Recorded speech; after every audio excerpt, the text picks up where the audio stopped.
అబద్ధపు హామీలతో ప్రజలను తప్పుదోవ పట్టించి 2024 ఎన్నికల్లో కూటమి ప్రభుత్వం గెలిచింది.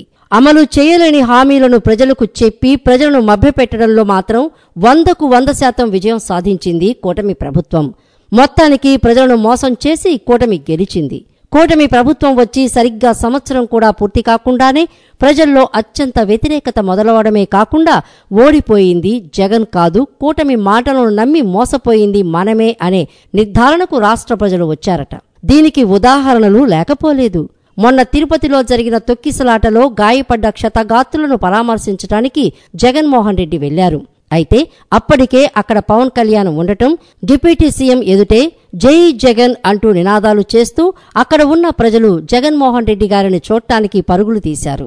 జగన్ ఎక్కడికి వస్తే అక్కడ జగన్ వెంట నడిచే జన సముద్రాన్ని చూసి ఎవరికైనా ఇదే అనిపిస్తుంది. మొన్న వరదలు వచ్చినప్పుడు కూడా కృష్ణలంక జనమంతా ఆయన బెంగళూరు నుంచి ఇంటికి వస్తుంటే ఊరు మొత్తం కట్టకట్టుకున్న కృష్ణలంక అంతా వచ్చి ఆ బ్రిడ్జి దగ్గర నిలబడి ఆయన ఆపి కృతజ్ఞతలు చెప్పారు.